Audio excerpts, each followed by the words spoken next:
Welcome to USA Global TV and Radio, where our mission is to provide education, entertainment, hope, and inspiration. USA Global TV and Radio connects you with experts and audiences all around the world every single day to help you succeed in business and to live a richer life. Visit us at usaglobaltv.com to learn about career and life-changing training and mentoring programs like the Listening Mentor. Subscribe to our newsletter to stay informed about our special programs and offers. Discover how you can become a guest on one of our shows or a host or producer of a USA Global TV and Radio show of your very own. That's USA Global TV and Radio, where the doctor is always in.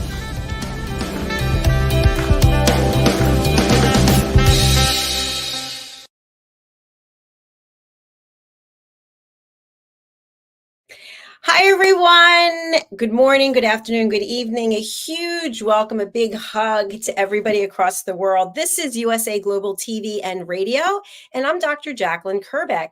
Our show today is Authentic Achievements, and we are going to be celebrating women all across the world. Joining me is the star of our show. Her name is KIM-ADELE Randall. She has helped people all over the world. She is super accomplished, very successful. She is a sweetheart, and she is here to tell us more about International Women's Day, which is next week. Welcome, KIM-ADELE. Hello. Hi, Dr. Jacalyn. How are you? Hi, I'm well, thanks. How are you? We're both in white.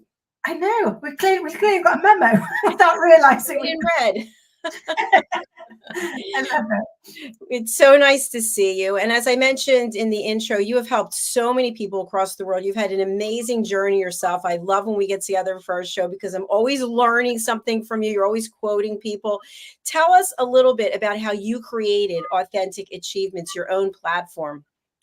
Yeah, so it was it kind of came out of overcoming my own imposter syndrome. So for a long time, I suffered and still suffer occasionally, but I'm getting better at catching myself from those overwhelming moments of doubt. And I'd spent a large part of my corporate life trying to be something that I wasn't. You know, I was told very early that, you know, you don't have the gravitas, you don't have the vocabulary, you don't have this. So I learned better words. I changed my appearance. I tried to be this corporate being, and I'm not. I live my life as a hyperactive puppy dog most of the time.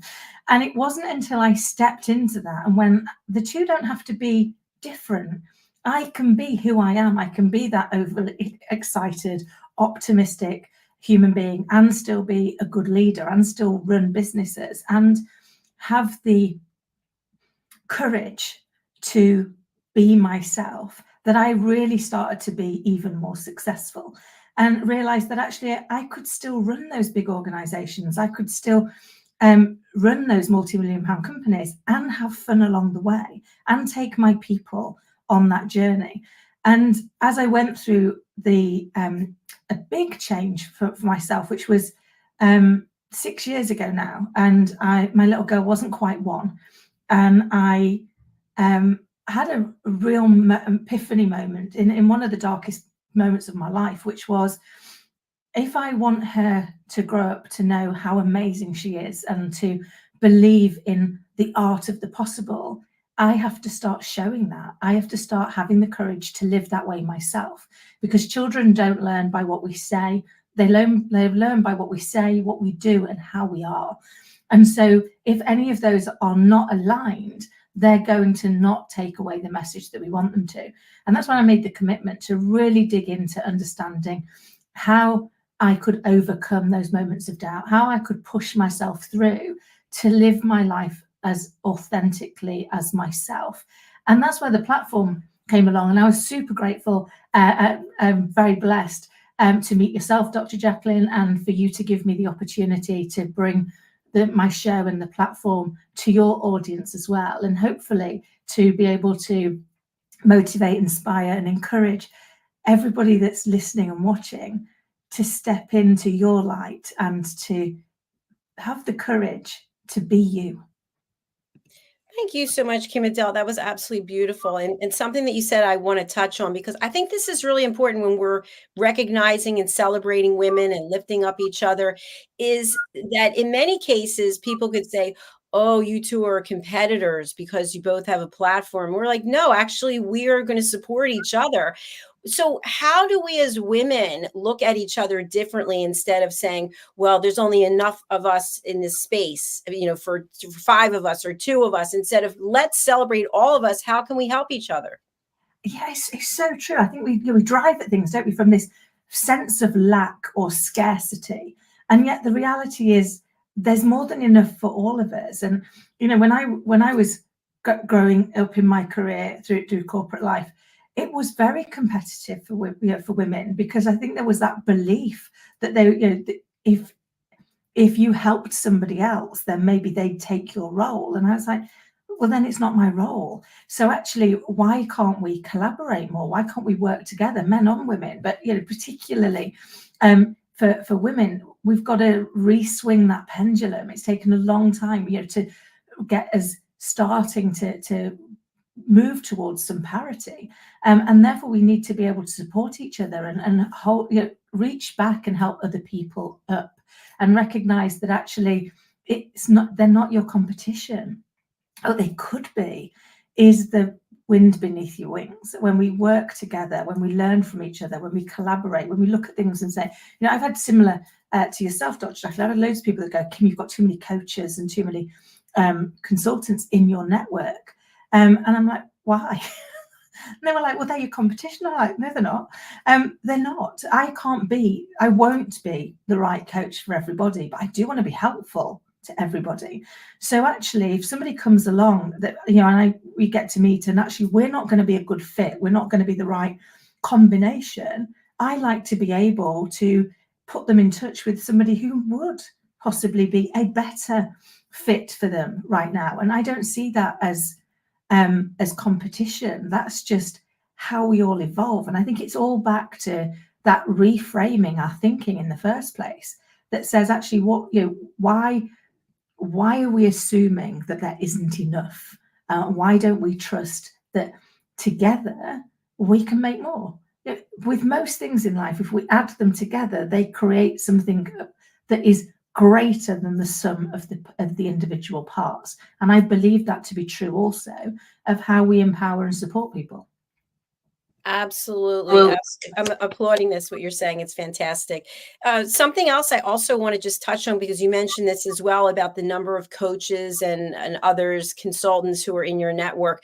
Why is it that when we are really good at something, for the most part, I'm not referring to you or to me, but to people in general, that they're like, oh no, this is my secret. I figured out how to do this, and I'm not going to tell you. I know you want some help. I know you're asking me for help, but no, I can't give you the secret. It's a secret recipe for success, and I can't share it with you. Yeah, it reminds me a little bit of like, when you were a kid, and it was that one child that held on to one piece of the jigsaw puzzle so they could be the one that finished it.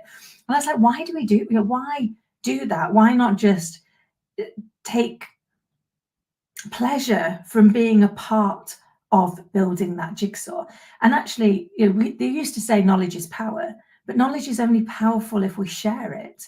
Because if not, the only person that knows it is you, and you already know it. So there's no increase from that. There's no addition. Whereas when we share it with people, we send those ripples of positivity out, and imagine where they might end and what we might have achieved as a result of it. Because I look at, somebody said to me once, you're too generous with giving away, giving away your knowledge, giving away your information. And I was like, but I was gifted it. So I didn't earn it. I was gifted it. Yes, I've worked hard and I've studied and learned, and I've had amazing conversations with people and really listened to what they had to say so that I could learn something and grow, because I believe that's our role in life, is to keep growing, keep learning. But it's not my knowledge. So therefore, if I want to be part of that circle, if I want to be part of that that relationship, then I need to share mine too. If not, I'm not being very generous. And if I'm not being very generous, I can't expect that anything generous is going to happen to me either. Absolutely. So now the question that pops into my head, and maybe to other people who are watching or listening, is how do we know when to say, okay, I'm going to give and give and give, and now I have to charge? Where is that line about giving versus valuing your own abilities and your service and your ability to help someone else by putting a price tag on it? It's a great question, and one that stumps us all, isn't it? Is that whole it's adding that value, and I found it really hard, as I'm sure lots of us did. But in the end, I had to find a way to make it work for me, which was life's a balance. So for me to be able to continue to be giving and generous, I've got some basic needs. So, I need somewhere to sleep, I need to eat, I need to drink. I've also got a little girl, and she needs all of those things as well. So if I don't charge for some of my knowledge, then actually, how am I going to ensure that I'm still here to give the knowledge and that actually my little girl is safe and loved as well? That really helped me reframe the perspective, which is it's not about not being helpful. And therefore, what I've started to do is go, okay, I can share the knowledge that's freely available for you to be able to use yourself. If you want my individual time as well, which means it's one-to-one, so I can't be sharing that with lots of other people, then actually I'm going to have to charge for that, because the alternative is I could just continue to do loads of stuff that helps loads of people. And so it's kind of making sure that if people go, well, actually, I can't afford that. It's like, well, that we've got the free resources that are available for you, or we've got a course. So giving people a range of ways that they can work with you, so that they've got an alternative option if they can't afford the one that is their ideal. And I think it's coming to terms with that yourself, to say that's not being unfair. That's not, we all have to live. We all have to, and living costs money. And I think it's very hard when you're in this kind of like knowledge space, when you're in the kind of coaching piece, to go, well, okay, I'm going to charge for this, but it is a job. The alternative is you wouldn't be doing this. You'd be going and working anywhere else doing that job, and you wouldn't be sharing the knowledge that you've got. And when you look at the size of the industry, I mean, the knowledge industry is worth billions of pounds, and that always helps me put my rates into perspective, because I'm nowhere near the millions and billions. So if we think about the kind of that scarcity piece again, actually there is no scarcity. It's about putting that value in and recognizing that actually it's okay to ensure that you've also got the things you need to enable you to continue to provide them for other people. Excellent points as always. Thank you. And we do have a very nice comment, by the way, from someone over on YouTube. Nathaniel, thank you so much for being here today. What a wonderful interview. You both always share massive value. Bless you. Thank you. Thank you so much. So I love what you just shared, and I want to kind of drill down a little bit, because today we're celebrating women and we're helping one another. We're giving direction and coaching. So you want to help people. You're giving free services, courses, advice, direction, coaching. And then at some point there's a line in the sand. You say, okay, I have to charge for this. But what about, because we hear this all the time, things aren't going very well. I don't have the money. I wish I could pay you. I really need more support. How do you continue to lift up others who are maybe crossing the line a little bit? You know what I'm saying? For that, you have that boundary. You've already set the boundary, but yet they're kind of begging and pleading and drawing you in, tugging at those emotional heartstrings. What do you do, KIM-ADELE? Oh, it happens a lot, and I always feel really awful. And then I realized for a while that actually I was allowing people to start always with how badly things were going for them, and how awful it was in their world, and if only they've got this or that or the other, then that would be okay. And I used to make that my problem. I used to, people used to come in and be like, okay, well, I can fix that, I can solve it. Until I realized that inadvertently, by doing that, I got myself in a place where I was in the same place. So I was really struggling financially, not because I wasn't busy. I was really busy, but I was really busy doing stuff that wasn't paying anything. And that for me was that massive eye opener. So now I always share with people, I'm genuinely sorry if that's how things are going. Let me point you to some specific resources that are free, that I can put you to. Here's some group sessions that I can do, but I'm afraid I'm not able to do any more than that right now, because actually I also need to make sure that I'm, one, being fair to those other clients. So for the clients that are paying, how fair is it if I'm taking the money from them and not taking it from somebody else? It means that I'm reducing the value that I give. And would I be able to do it if I gave it to everybody for free?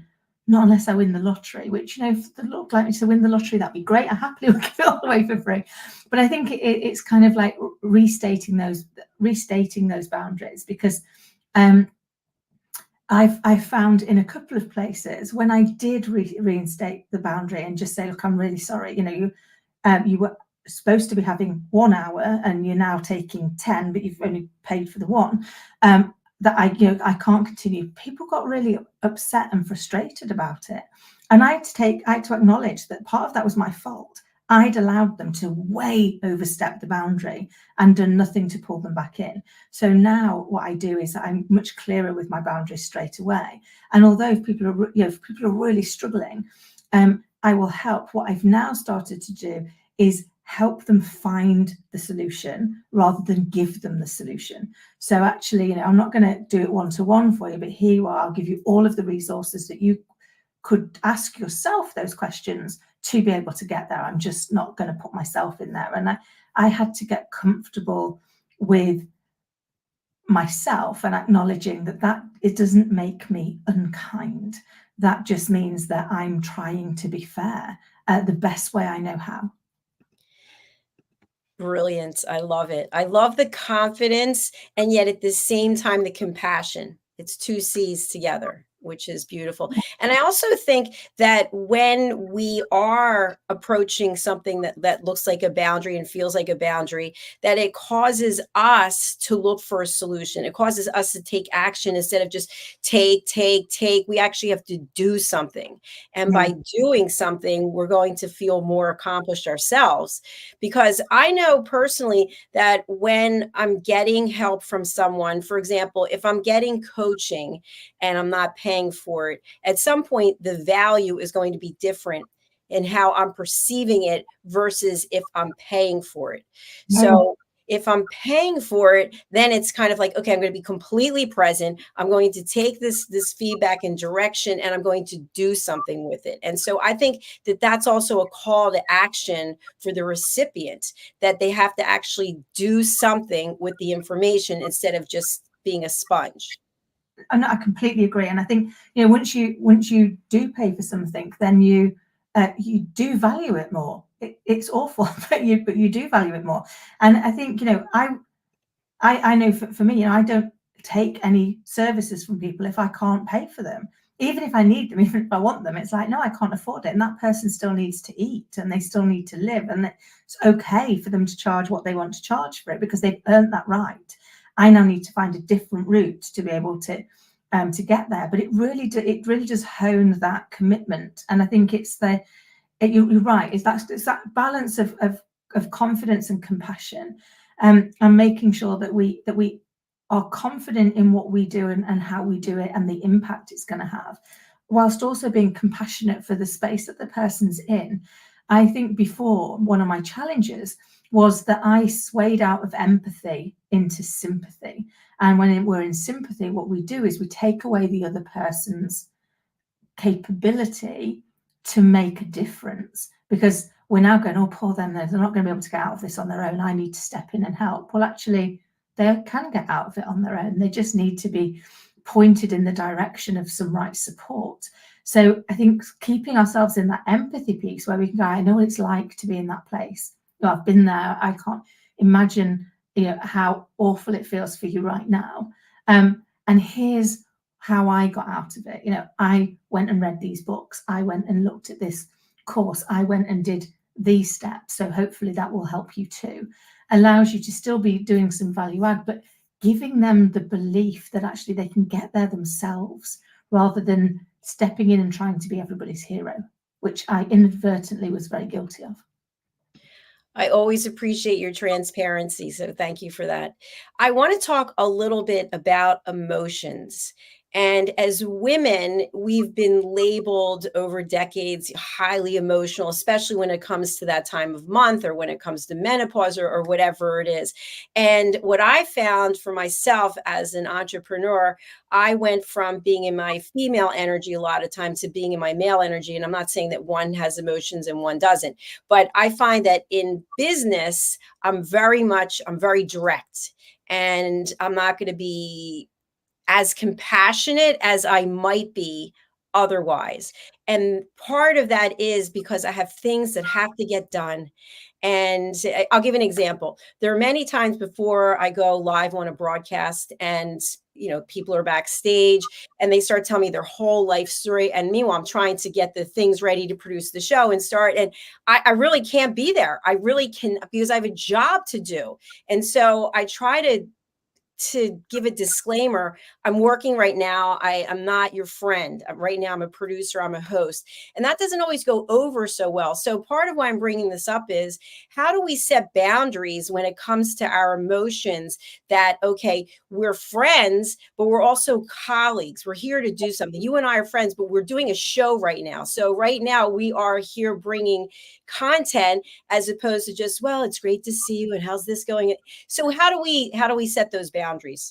Oh, great question. And I think often it's just about being really honest and transparent at the start. I remember years ago, and I used to interview people, and the first thing that I would say is, please forgive me, you're going to spend a lot of your time looking at the top of my head. And that's because I don't write that fast, but I want to be able to capture what you're telling me. So I am listening, but it may not look like I am. So being aware, but telling them in advance, with people when they come on the show, as you do, it's like saying to them, like, right now I'm just prepping everything and I'm going to get the host. Let me tell you what's going to happen next for you, and then bear with me if I look distracted, because I'm just getting everything set up that needs to go. And like you say, there's so many things that you've got to prepare and get ready and make sure that everything's there to make it a great broadcast for them. They're here to share their story. They're here to share their insight.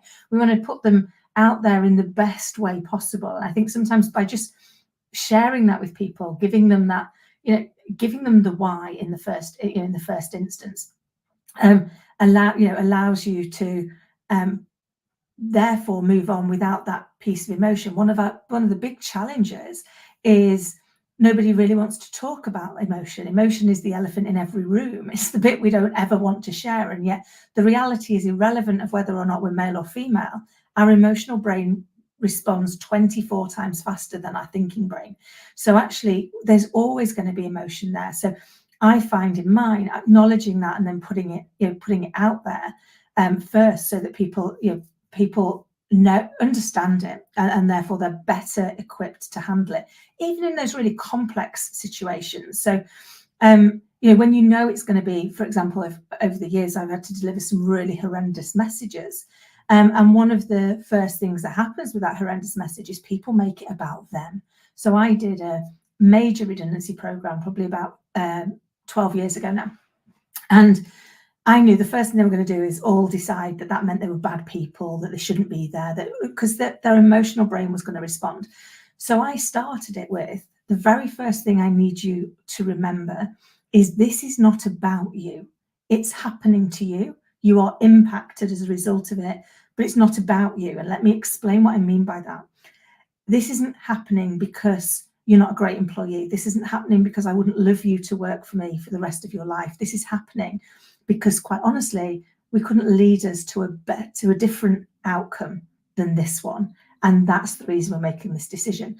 And the reason for that was to help them acknowledge that the emotion was there, that there is going to be that emotional response. But actually, if I can make you aware of it up front, you can already start to think about your strategies for overcoming it. And on that particular occasion, I had one lady who got really angry, quite rightly, and might have been a bit colourful in her language, and had she was very frustrated and say, I think it's because of this, I think it's because of that, I think it's because of the other. And I was like, I can absolutely see where you're coming from. I can see where from where you're standing and with the information available to you, that is how you might think. I promise you that's not what's happened, and here's some facts. And later on that day, she came up to me and she went, "I'm really sorry." I said, "Please don't be. I delivered you a horrendous message, a message you've got to live with. And you were quite rightly angry. And that's okay. So you don't need to apologize for that. I knew you were going to be likely to be angry because of how bad the message was. So I prepared to be comfortable with the uncomfortable." That took a lot of courage and a lot of expertise and talent, which you have because you're so good at what you do. So thanks for sharing that. And hopefully people are taking away some great tips from today's conversation. Something else I just wanted to mention when it comes to setting boundaries, and you and I have talked about this many times, is even in a conversation, when if I were to just approach you and call you out of nowhere and just start blithering on about this and that and that and this, and you're getting ready to go somewhere and you're trying to be diplomatic, you're trying to be a friend, but in the meantime, you've got something you have to do. And it's kind of a wake-up call when someone says, "Hey, I'm really sorry, but I can't speak to you right now." It's like, what? What do you mean you can't speak to me right now? You can't drop everything you're doing right now because I am having an emotional breakdown? How do we support each other as women, knowing that we're emotional beings, but at the same time, we have a lot on our plate that we have to get done, and we can't just drop everything in a given moment because somebody is having a meltdown? Oh, it's so true. It can be so hard, can't it? To kind of, how do we continue to be supportive and continue to be that good friend, and recognize that it isn't always, an ideal time. So, one of the things I always do with my friends is drop them a quick message and just say, "I could really do with a chat when you've got time. Could you let me know when would be good for you?" Because then they'll go, very often they will immediately pick the phone up and go, "What is it you need?" But if they don't, I know that's because they're busy right then, not because they don't care and they don't want to help me. And likewise, I try and do the same for other people. That part that says, when somebody rings, checking in first. If I'm ringing somebody, I always say, "Can I just ask if you've got 5 minutes?" Because if the answer's no, then when have you got 5 minutes? Because I could just really do with a quick conversation. Now, I had somebody say to me once, "Well, if you haven't got time, don't pick up the phone." And I was like, I get that. I get that. There is some accountability for when we pick the phone up. I said, some of it is actually habit. I'm really getting better now at going, rather than pick up the phone when I know I haven't got time, I'm going to not answer the call if I'm busy doing something else, and send them a quick message saying, "Just doing something else, is everything okay?" Therefore, if they come back and go, "No, it's urgent," like yesterday being a great example, I did take this call because it flashed up that it was the school, but the school rang in the middle of a call with a colleague. And I said, "Do you mind awfully? I never normally take a call in the middle of it, but that's Scarlet School. They never ring unless there's a problem." And they were like, "Of course not." So I think, again, it's being clear in that first instance with yourself. That is, if I know I haven't got the time to do this, then actually, one, don't open that door for them. If you don't pick up the phone, then they can't suddenly go. But equally, if you've asked somebody if they've got 5 minutes, be respectful of that. Don't say, "If you've got 5 minutes," and then 55 minutes later still be blithering on about whatever it is that's bothering you. That's therefore now making them wish they'd not given you the 5 minutes in the first instance. So I think it's kind of, I'm trying to get a lot better, and we're human, we make these mistakes all of the time. I'm trying to get a lot better at setting those boundaries. First, not taking calls if actually I'm doing something else right then, and then just sending that quick text message, or also letting people know it's like, I've got 5 minutes right now. If you need longer than that, then I've got these times available later, or I can chat to you tonight when Scarly's in bed, as an example. Just allows me to better manage that, and also be less frustrated by it. Because what I found before, I'm ashamed to say, was I would take the call, I would be there for people, for whatever it was that they needed. And then I'd be a bit frustrated and resentful that actually I'd now not done the thing that I really needed to do, that actually the thing that was so urgent and important actually wasn't that urgent or important or vital anyway. And therefore it damages your feelings about that, your feelings about those people. So I realized that was my fault, because actually I wasn't putting the boundaries in place, but then I was getting frustrated that they were crossing boundaries I'd not even told them about, which they have no chance then of avoiding, do they? Exactly. And I think also it depends on what role we're in at the time. And I'll give an example. You and I are both certified coaches. I know when I first started coaching, I would be, it was on Zoom, and I found myself crying. And I was like, "Ooh," like the person's telling me their story and I'm crying and I'm thinking, oh my gosh, like I am not being professional at all. But I was emotionally sucked into what they were telling me. And I was thinking, you know what, this is horrible. What they're sharing, like I would never want to have this situation. And so I bring it up because if we're in the capacity as a professional, we have to act that way, because we're not bringing any value to someone if we are letting all of our emotions show.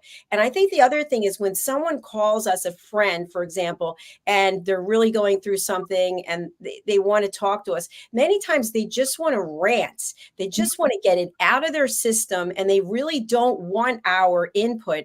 So sometimes I will, if it's a phone call, I'll just put it on speakerphone. I just go about whatever it is I'm doing, because I know it's going to go on and on and on. And at some point they're going to be exhausted and they're going to stop talking. And I do the same thing. I'll say to somebody, you know, Kim-ADELE, I really just need to let this get out of my system, put me on speaker, and I'm just going to go on and on. And the other thing I found is that many times if somebody calls you, maybe you're first on the list, you don't answer, they go to the second person, the third, they're going to just keep calling till they get somebody on the phone. So you might be doing them a favor by not answering, because you don't have the mental capacity or the time, and they just need someone that's going to put on speaker and just let them go and say whatever they have to say. What do you think? And I agree, because I think sometimes, and we do it for ourselves. I've got this myself. Is you just need to hear it out loud, and that it doesn't work the same way if you hear it out loud to yourself in a room as it does when you've put another human being into that equation. Because I do it sometimes with people. I've got this problem, and it's really like, in my head, it's really real. And then I'll phone one of my friends and I'll go, do you know what? Just ignore me. I've just heard how ridiculous that sounds, even though I might have gone for days like round in a doom loop in my head, telling myself that this thing is really, really plausible. And I think you're right.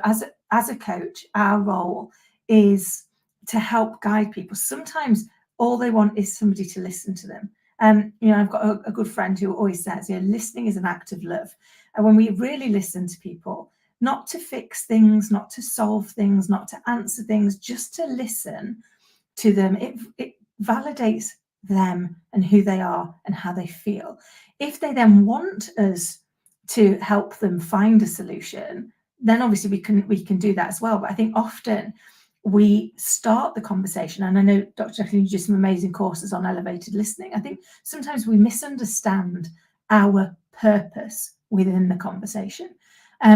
So that we start trying to give people advice or solve things or take it off them, when actually all they really wanted to do, as you say, is just let me rant on. Do the occasional verbal nod to me so I know that you're still there and you've not actually put me on speakerphone and gone out for the evening. I want to know that you're still there. But you don't need, I don't want anything else from you. So I think sometimes it's that. It's you're trying to be present to what's needed and not assuming you know what's needed. Because we only know if we ask the person, can I ask, what is it you need? Do you want me to help you solve it? Do you just want me to listen to it? Do you just want to be able to rant away at how you're feeling? Because actually that also is really valuable. We want to get that emotion out so that we can release that negativity. And then funnily enough, we often find a solution for ourselves once we've let go of the negative emotion that has been created by the problem. Outstanding as always. Thank you. And something that I just want to bring into alignment with this part of our conversation is I've been doing a lot of research and what it is to take your business to the next level. And of course, there's tons of people out there giving free information on Instagram and everywhere else. And of course, you have to go through it with a fine tooth comb. But what about when you have a friend or a colleague who is constantly coming to you, hey, you're so successful, you did this, you did, and they don't want to take any risks. They don't want to change anything. And you know, when you see their name coming up on the phone, here it is. I have to hear everything about how this isn't working and that's not working. You've already given the free information, you've given the coaching, you shared your expertise, but they don't want to get out of their box. So how do you still maintain a friendship or professional relationship knowing that they're kind of just like hanging on like a clinging vine and you need to just cut that vine and say you're off on your own and go figure it out?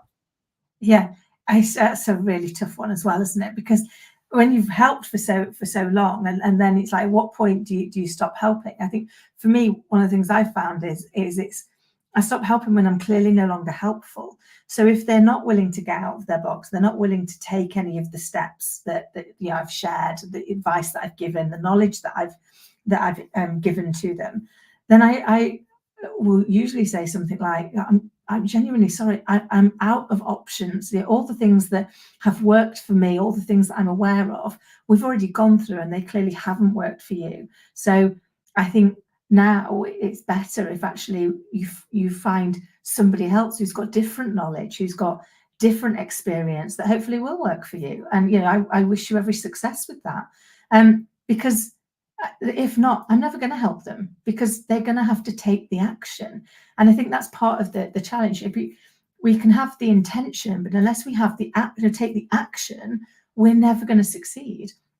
So it's kind of having those those parts that when fortunately most people at that point it will be that kick that they might need. So I've had some people that go, oh no, that's not true, because actually I've not fully tried this. Like, okay, well, try it, and if it works, that's great. If not, as I say, I'm out of ideas. There's nothing else that I can do, because actually what I'm not going to continue to do is be an enabler for you to do nothing.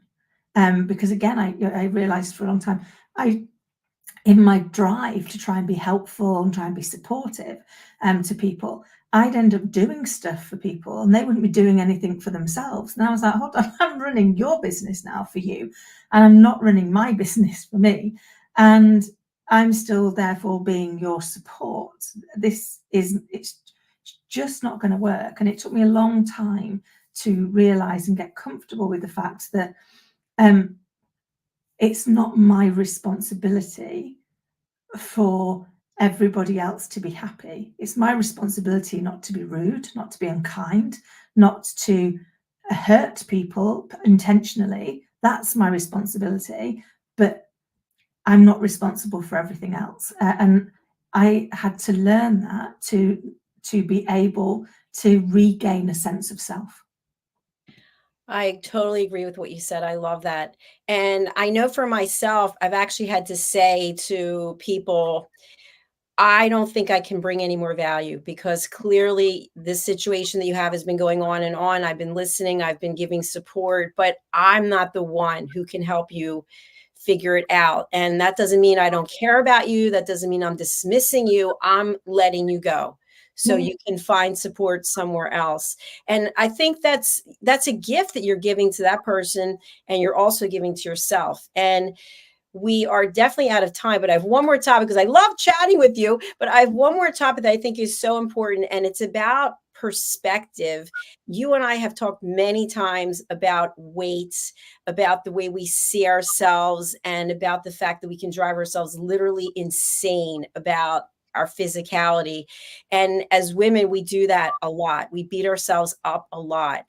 And I want to just share this when it comes to perspective. I have been obsessed with my weight my entire life. And so now I work out 3 times a day. I do intermittent fasting. I've been fasting 25 hours. I've been on and on and on. And literally yesterday, I said to myself, You are going to be 61 next month. When are you going to like yourself? When? When you're dead? When you're 70? I mean, you've got all these years behind you. You're torturing yourself. Why can't you just say, Jacalyn, you know what? You're healthy. You look as good as you can for your age. You're doing everything you can. Just love yourself. Why can't we do that as women? It's so true. And you should love yourself. You don't look anywhere near your age. You're a beautiful woman. And I think these are the things that we can say it for other people. We can't say it for ourselves. And why is that? You know, what is it that causes us such concern? And I think it's back to that driver to compare and despair against other people. But we don't ever compare ourselves to anybody that we think looks worse than us. We compare ourselves to all the people that we think look better than us, and then hold ourselves to account for not being as good as them, to not being as beautiful, to not being as slim, to not being as intelligent. I've compared myself to not being anything to everybody for that many years. In the end, I suddenly thought about it and went, do you know what? I'm super grateful for this body, because this body and this mind has enabled me to get through 3 divorces, a stalker, illnesses, car accidents, miscarriages, becoming a mum. What an amazing gift that I've been given, because actually without this body, I wouldn't have survived any of those. And because of that, it allows me to actually like the body I'm in, whatever it looks like to anybody else, because it's got its purpose.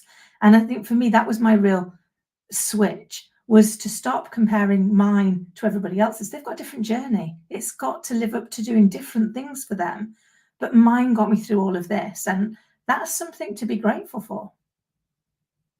Absolutely. Absolutely. And I'll just close out with this. I love reality TV. I'm saying it. I do. I love it. I don't watch regular network television, but I love it. And so I'm watching the Real Housewives of Beverly Hills. They're having their reunion. And the point is, you have beautiful, successful, accomplished women who are miserable in many ways, who have a lot of issues. And it just goes to show you, it doesn't matter about the container, what the container looks like. We all have a journey. We all have things that we have to deal with. We will all fail. We will all rise above, excuse me, again. And we just have to be there to support one another. And that's why you and I are here today. That's why we're here twice a month. If people would like to be a guest on the show, they're more than welcome. Tell us how people can get in touch with you, Kim-ADELE, and also about the value you can bring to our audience. Of course, thank you. Yeah, please do get in touch. You can find me at Kim-ADELE at AuthenticAchievements.com. I'm on social media as either Kim-ADELE Randall or Kim-ADELE 10, dependent if it was like Instagram, for example. And please do just reach out. If you'd like to be a guest here, then you can book on through USA Global TV and Radio. So just scroll to book your session and come and join us. And for me, you know, the people that I work with are successful business owners that are really wanting to go to that next level, to take their business and double its size, to really get sustainability, but also to get that balance, because running a business is hard. It's challenging. We have to wear so many hats, and that doesn't stop us being a human being. So actually, we've also got all the challenges and burdens that come from being a human being, whether that's a parent, whether it's a partner, whether it's a friend.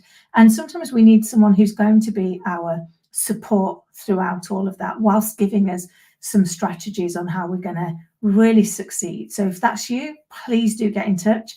I would love to help. And I would also love to share your stories. And thank you for listening and watching. Thank you so much, Kim-ADELE. I'm super excited that we had this opportunity to get together today. So I wish you all the best, and we'll be in touch soon. See you soon. Take care. Bye. Thank you, everyone, whether you're watching or listening on the live or the replay. We really do appreciate you. We are on a number of platforms and we're expanding. We will be on Roku, I believe, by tomorrow. And then we're expanding to some other fabulous platforms. I'll give more information about that. If you'd like to be a guest, we have 35 approximately different shows every week. Go over to our website and here's the information that you need. Go to usaglobaltv.com and look for Book Your Session. You can scroll down and see all the shows that we offer, and then go ahead and book in. Some of them are by invitation only, by the show host, so you'll see that on there as well. So thank you. We're coming back with our next show, which is our Hot Topics show. I'll be hosting that as well, and I look forward to seeing you there. And thank you again to all of our sponsors. We couldn't be here without you. Let's take a look and listen. Hello, I'm children's author Diane Floyd Bain, and I am co-host for several of the USA Global TV and radio shows. I joined because of the purpose of the USA Global TV and radio. They provide content for the viewers and listeners, an opportunity for people around the world to have their own show or even be a guest on an existing show. We truly believe in helping others get their positive message out to the world. We also have the opportunity for the listeners. You can watch on several platforms, and on YouTube, you can ask questions and even give a comment. We absolutely love it. I love being part of the USA Global TV and radio because I love positive messages, and who doesn't? And we need more of that in the world. We are a family, and we hope you will join us and become part of the family too.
This program is brought to you in part by the British School of Excellence and founder, Mr. Philip Sykes. Building confidence, changing lives. Do you share our view that etiquette is a set of modern life skills that are essential for personal and professional success? Join us as an etiquette coach and change people's lives through the power of etiquette and manners. The last few days have been really amazing. I had a trainer course from the British School of Etiquette. And I must say it's been one of the best decisions I've ever made and one of the best investments I've made in my own training and development. Now, words alone will not describe the transformation and the positive path that I have traveled with the British School of Etiquette. I found I learned a lot from the lessons this time I came. The last few days with the British School of Etiquette have been fantastic. And what I've learned now is really beyond my expectations. This is the most rewarding experience and the best investment I have made this year. It was just great. I learned so much, and when I go back to Belgium I will incorporate a lot of it into my day-to-day life and business. It's been absolutely wonderful for the whole week that we were here. I feel transformed, and I feel like blowing a trumpet and tell people, come and do this school. This class is the best. This is the best school ever. You should take it. It will change your life immediately. I am now able to teach other people how to bring the best of them. Thank you. Thank you, BSc. Thank you. Thank you so much. Thank you. Thank you to our clients for their testimonials on the Train the Trainer program. Our exponential and global growth is so significant that we've evolved from the British School of Etiquette to the British School of Excellence, where we're investors in people. Let us invest in you and your career. Contact us to become an etiquette coach.